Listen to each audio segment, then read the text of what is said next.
Hey, how you doing? My name is Mark Plusvik, and you just searched theories of entrepreneurship.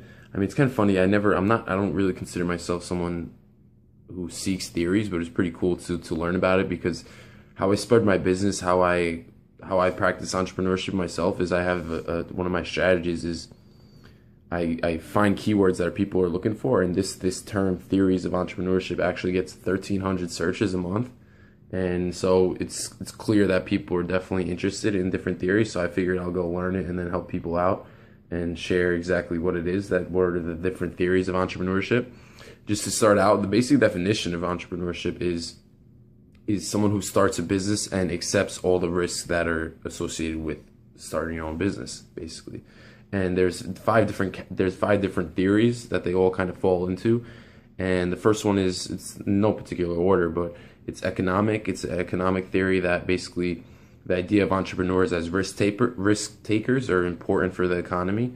The next is psychological. It's the psychological theory of entrepreneurship is like the thinking that goes on inside of entrepreneurs' head. Their feeling of impact on the world. Their feeling of that they can make a difference, basically. And the sociological is like that same thing, doing good for others. It's just natural. Anybody who does something good for others without them really expecting it, it's kind of that feel good feeling. It helps you. It's the idea of basically establishing big networks, establishing good relationships, being someone who has a good social relationship with others, a good social health, basically. Who people like them because of what they provide to them and all that stuff. Why people love Steve Jobs and what he did. That kind of sociological theory towards it. The next one is resource-based. It's basically people who are like they allocate capital. They find different ways of using the resources that they have to make things better. Basically, to use entrepreneurship as that theory falls into the idea of whatever things that we're given. Basically, we can use those resources and make it even better. That's kind of the same kind of theory for entrepreneurship. And the last one was opportunity based. It's basically entrepreneurs are there for creating opportunity, creating jobs, creating different things, making things better, and all that good stuff. So that's basically the 5 different theories of entrepreneurship. It was pretty cool. I like learning that, and hopefully I shared some cool, valuable information with you. If you're interested in actually starting your own business and doing some of the same things I'm doing, where I go out and I help people answer their questions and then actually point them to a business where I have my own internet business. It's pretty cool the year that we live in today. If you can decide today that you want to start a business and open that business today and instantly be open in every country in the world and be open 24/7, 7 days a week, every day of the year, even on holidays and all that good stuff. So it's kind of funny to think about that idea because most people don't realize it because it's brand new. Business minds 50 years ago would kill for this ability to do that. So just imagine having your store open 24/7. People can come in from any country in the world, and it's always there. That's the true meaning of basically learning how to make money in your sleep.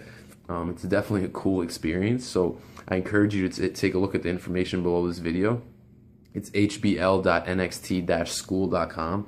It's to get a free report I created for you that shows you 7 essential ideas to building a home business anywhere in the world, as long as you have some type of internet connection.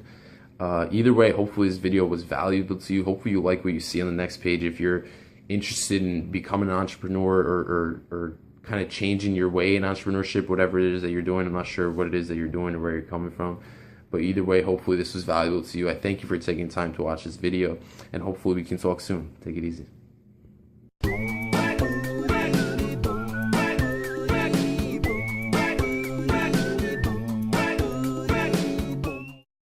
Dual agency is when a particular real estate agent or broker represents both the buyer and the seller. For instance, Keller Williams is a brokerage, and there is a broker of record whose license is registered as the broker for that office. If somebody from that office has a buyer and somebody else from that office has the seller, that's dual agency. If I represent a buyer and a seller on my own property and I represent both parties, that's also dual agency. In terms of establishing whether or not a transaction is a dual agency transaction, the buyer and the seller, the buyer in particular, is going to know that up front.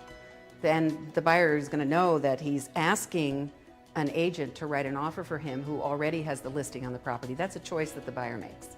Many buyers decide not to do that. They go find other representation. Many buyers won't buy a house unless they're buying it from the selling agent. The selling agent normally knows more about the property, and the disclosures are a little more complete. Many times a better price can be negotiated. It's hard because you're wearing two hats. So you're representing the seller, you're representing the buyer, and this is in the situation where you as the agent are representing both people. It's not where the broker of record has two agents that are representing